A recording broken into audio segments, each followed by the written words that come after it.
Terkadang, yang paling kita cintai, bisa jadi yang paling menyakiti. Bahkan setelah berpisah, mereka tetap ingin mengikat kita, melalui cara yang tidak terlihat. Ini adalah kisah nyata seorang wanita bernama Puspa yang hidupnya berubah menjadi teror berkepanjangan, setelah menceraikan suami Tony yang ternyata menyimpan ilmu hitam. Dan semua ini, dilakukan agar dia kembali, atau hancur selamanya. Puspa adalah seorang perempuan yang lahir dan besar dalam keluarga sederhana.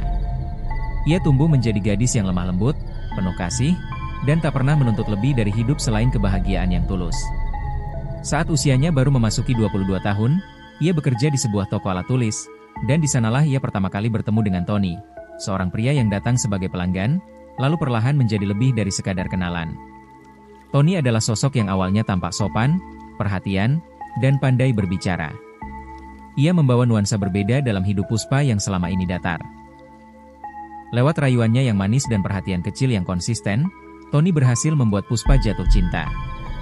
Tidak butuh waktu lama, hubungan mereka menjadi serius dan dalam waktu kurang dari setahun, mereka memutuskan menikah.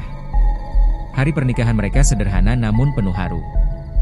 Di hadapan keluarga dan beberapa teman dekat, mereka mengucap janji suci. Puspa merasa hidupnya sempurna. Ia tak pernah membayangkan bahwa seorang pria seperti Tony, yang rajin bekerja, tidak merokok, dan selalu mengantar jemputnya pulang kerja, akan menjadi bagian dari hidupnya. Tahun pertama pernikahan mereka berjalan sangat indah. Tony tampak sangat mencintainya. Ia kerap membawa pulang makanan favorit Puspa, tak pernah lupa mengucapkan selamat pagi dan malam, dan bahkan ikut membantunya mencuci piring saat libur kerja. Semua tampak seperti cerita cinta yang ia impikan sejak kecil, namun, kebahagiaan itu tak bertahan lama. Memasuki tahun kedua, perlahan Tony mulai berubah. Ia yang dulu hangat, menjadi dingin. Ia yang dulu penuh perhatian, kini mudah tersinggung dan sering melontarkan kata-kata kasar. Awalnya, Puspa mencoba memahami, mungkin Tony sedang stres karena pekerjaan, atau ada beban lain yang belum ia ceritakan. Tapi perubahan itu tidak bersifat sementara. Tony menjadi semakin sering pulang larut malam, bahkan kadang tidak pulang sama sekali tanpa kabar. Ketika Puspa mencoba menanyakan, Tony justru marah dan menuduhnya terlalu mengatur. Ia mulai membentak, membanting pintu, dan bahkan pernah melempar gelas hanya karena makanan yang disajikan terlalu asin. Puspa mulai menjalani hari-harinya dalam ketakutan. Setiap hari, ia harus menebak suasana hati Tony. Kadang Tony pulang dalam keadaan tenang dan mereka bisa makan bersama, namun di lain hari, ia pulang seperti badai yang siap menghancurkan apa saja. Rumah yang dulu penuh tawa kini menjadi tempat yang sunyi dan menegangkan. Puspa tak lagi merasa seperti istri, ia lebih seperti tahanan dalam rumahnya sendiri.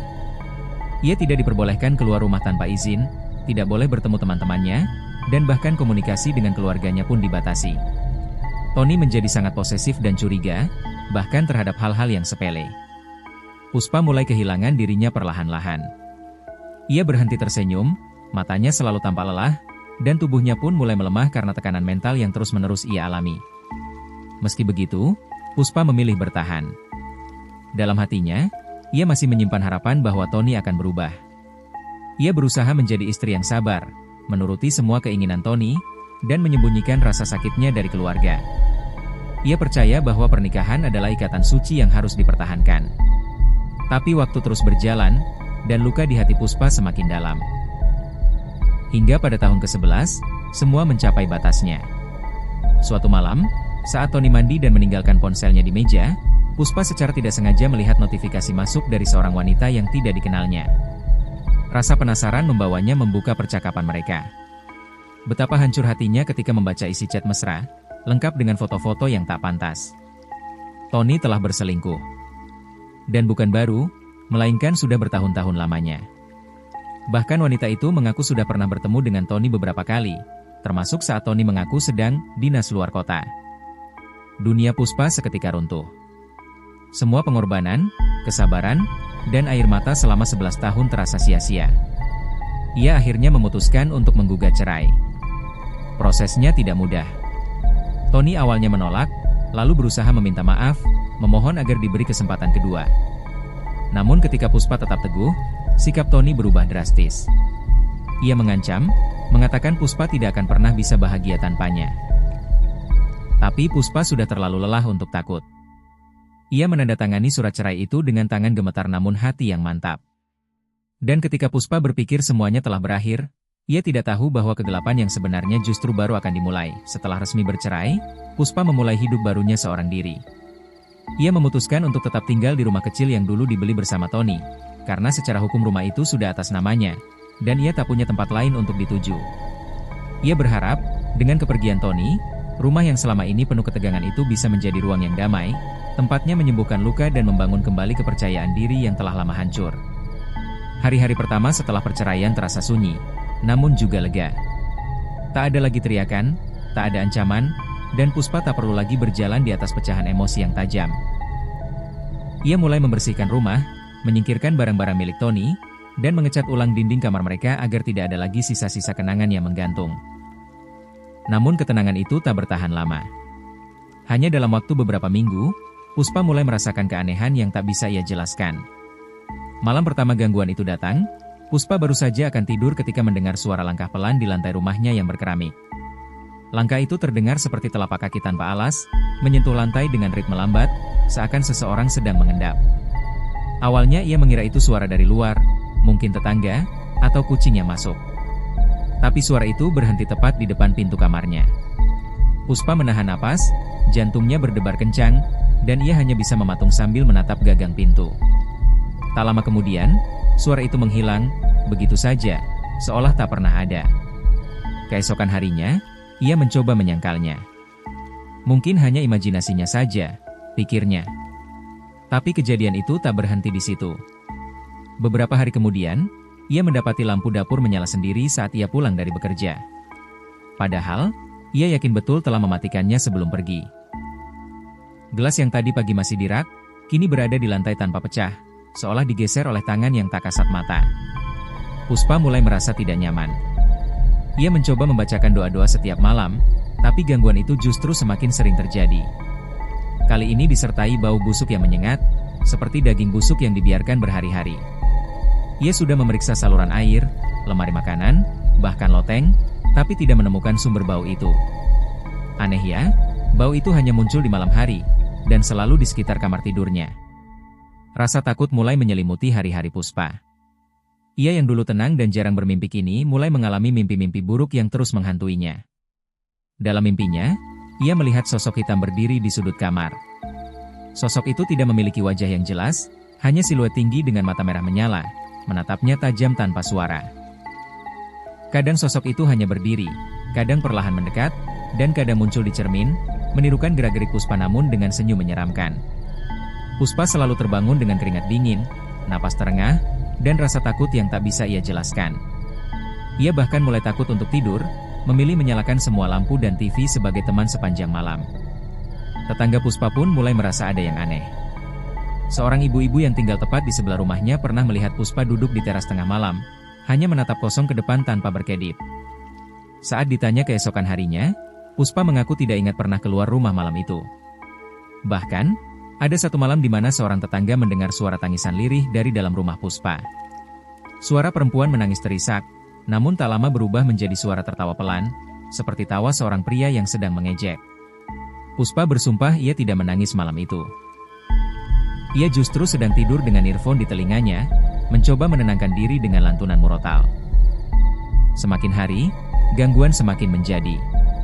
Puspa mulai merasakan kehadiran yang konstan, seolah ada mata yang selalu memperhatikannya, mengikuti tiap langkahnya. Ia tak bisa menjelaskan, tapi ia tahu, ada sesuatu di rumah itu yang bukan hanya miliknya. Bahkan saat siang hari, ia merasa tidak sendiri.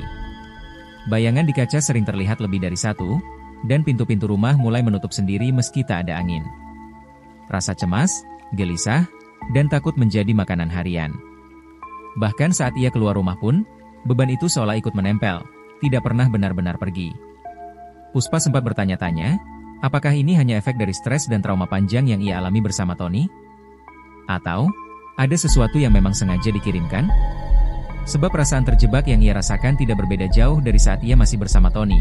Hanya saja kini, terornya datang dari sesuatu yang tak terlihat, namun jauh lebih mengerikan. Hari-hari yang dijalani Puspa terasa semakin gelap. Ia bukan hanya takut, tapi juga merasa terasing dari dunia. Ketika orang-orang sibuk menjalani hidup dengan riang, ia justru makin tenggelam dalam keheningan yang menyiksa. Ia mulai jarang keluar rumah, Dan kalaupun harus pergi, ia memilih waktu-waktu sepi, seperti pagi buta atau menjelang malam. Tatapannya sayu, tubuhnya terlihat lebih kurus, dan lingkar hitam di bawah matanya semakin jelas.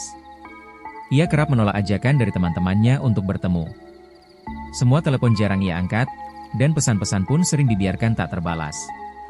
Bukan karena ia tidak peduli, tapi karena ia merasa, tak ada yang bisa menyelamatkannya dari apa yang sedang ia alami.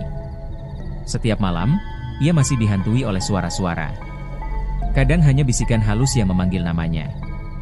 Kadang suara langkah kaki yang perlahan mendekat ke kamarnya. Tapi yang paling membuatnya merinding adalah suara napas berat, pelan, dan terasa begitu dekat, seperti seseorang sedang mengintip dari balik pintu. Tak ada siapapun saat ia memeriksanya. Namun rasa itu tidak hilang.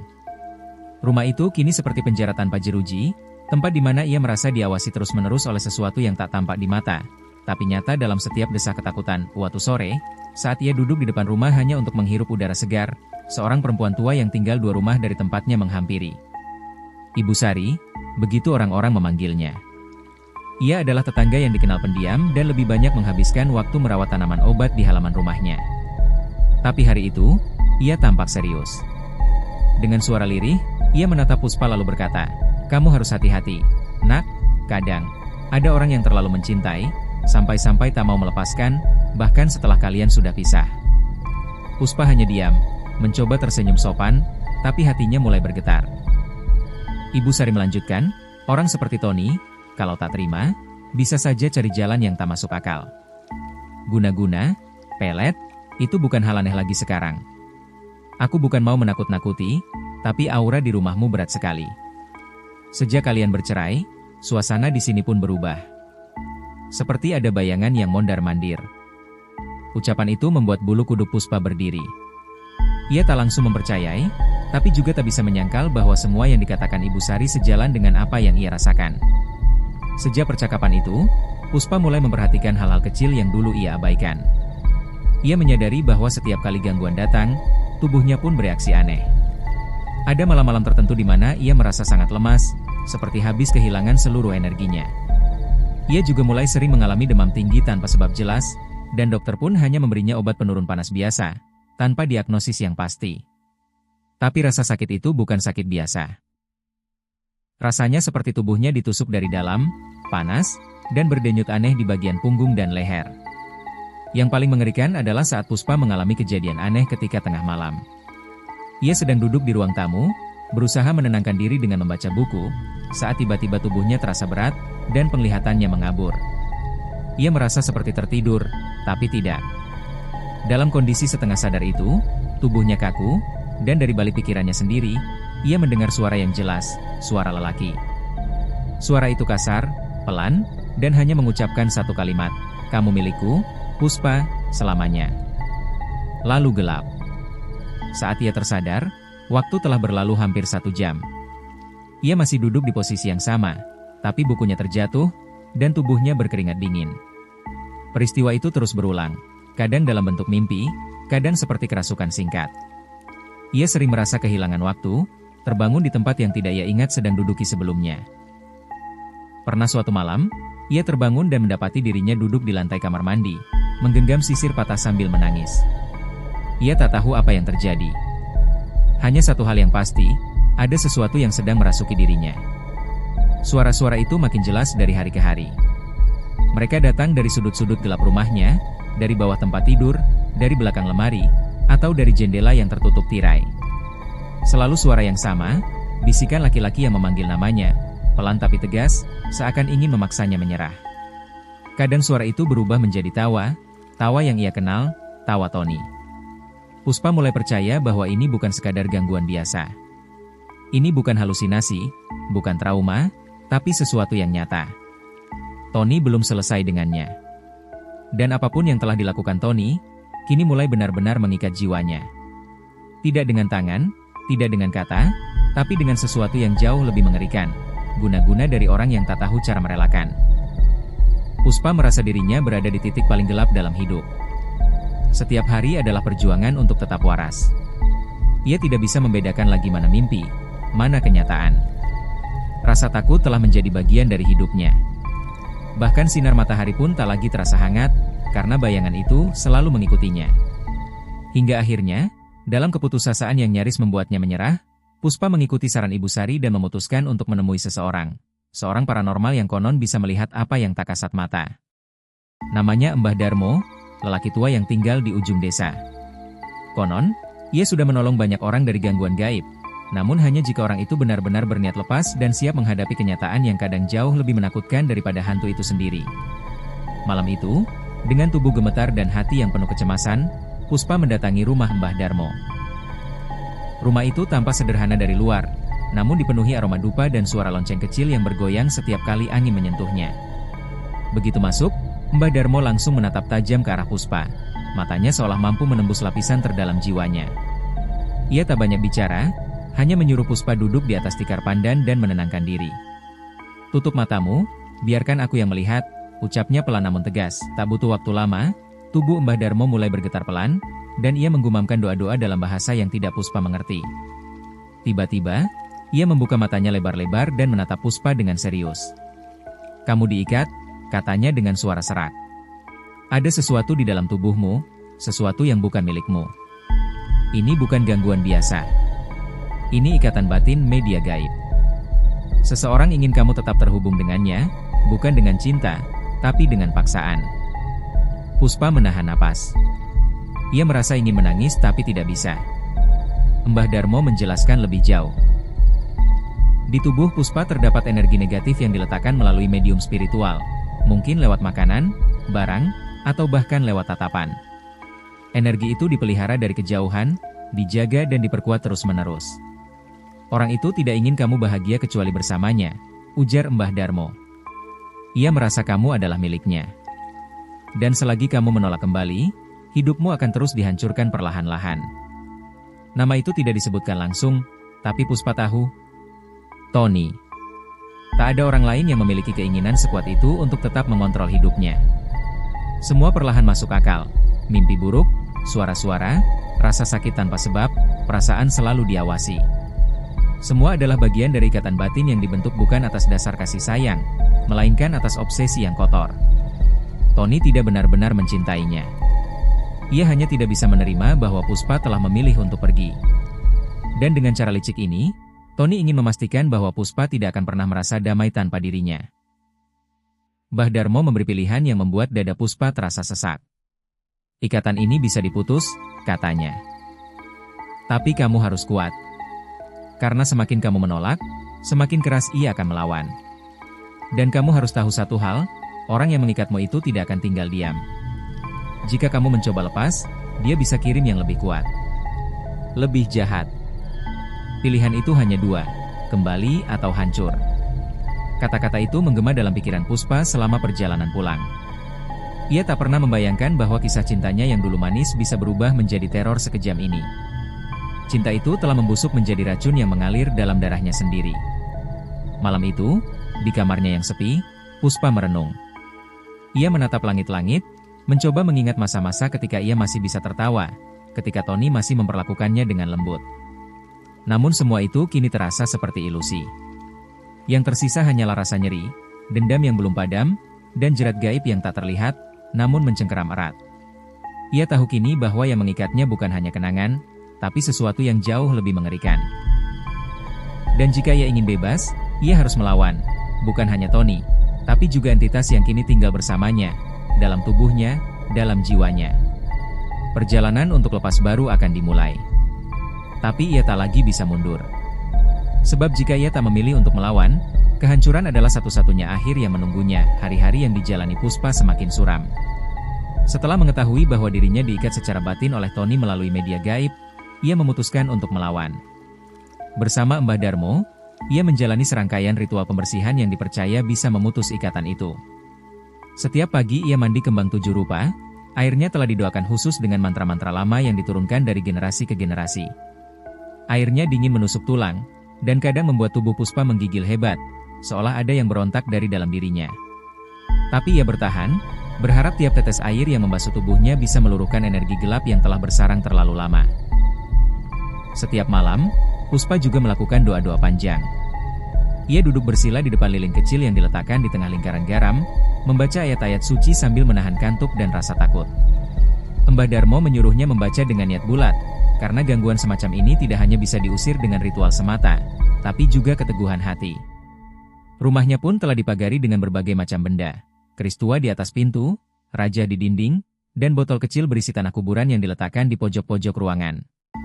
Semua itu adalah perlindungan, pagar gaib yang diharapkan bisa menahan sosok yang terus mengintai dari balik bayang, namun semua usaha itu hanya memberikan ketenangan sesaat. Dalam beberapa hari pertama, gangguan memang mereda. Puspa bisa tidur tanpa mimpi buruk, dan rumahnya terasa lebih ringan. Tapi ketenangan itu hanyalah ilusi sementara. Minggu berikutnya, gangguan kembali, dan kali ini lebih kuat. Sosok hitam yang sebelumnya hanya terlihat dalam mimpi, kini mulai menampakkan diri secara nyata. Puspa melihatnya berdiri di dapur, tubuhnya tinggi besar, berbalut kain hitam, dan matanya, merah menyala seperti bara. Ia tak bergerak, hanya berdiri memandang, dan dalam beberapa detik menghilang saat Puspa menjerit. Kadang sosok itu muncul di cermin kamar mandi. Saat Puspa sedang mencuci muka, ia melihat bayangan seseorang berdiri di belakangnya. Tapi ketika ia menoleh, tak ada siapa-siapa. Suara langkah kaki yang dulu hanya terdengar samar, kini terdengar jelas dan berat, seperti orang dewasa yang sedang berjalan pelan, mengitari rumahnya.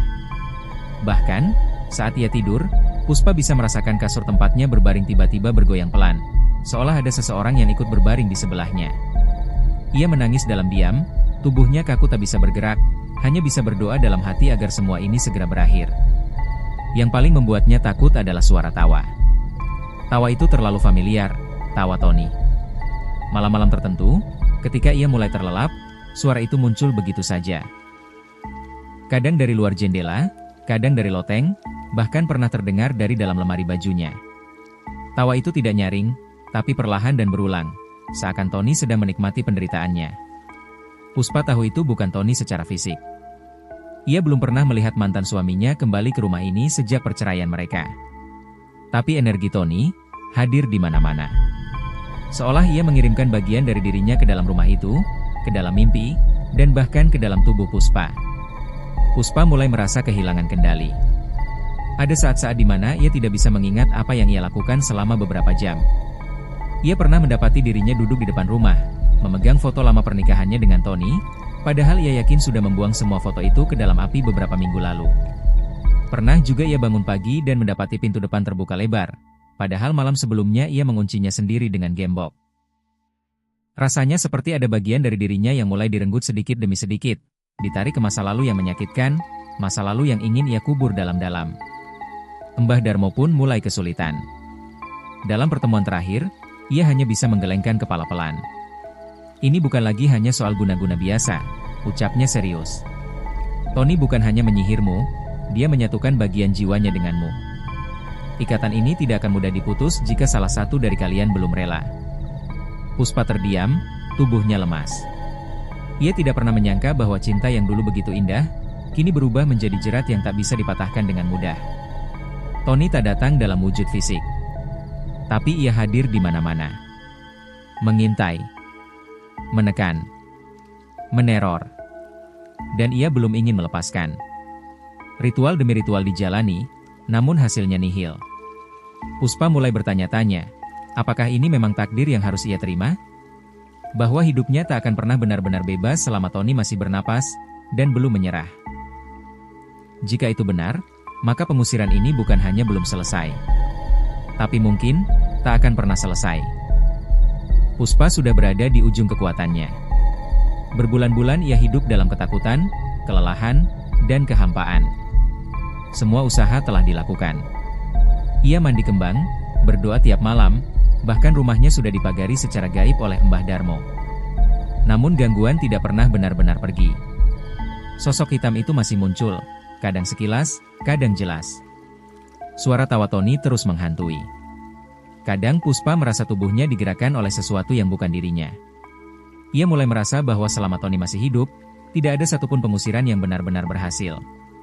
Dan malam itu, ketika lampu kamarnya kembali padam sendiri saat angin tidak berhembus, Puspa sadar, satu-satunya jalan keluar adalah dengan menghadapi Tony secara langsung.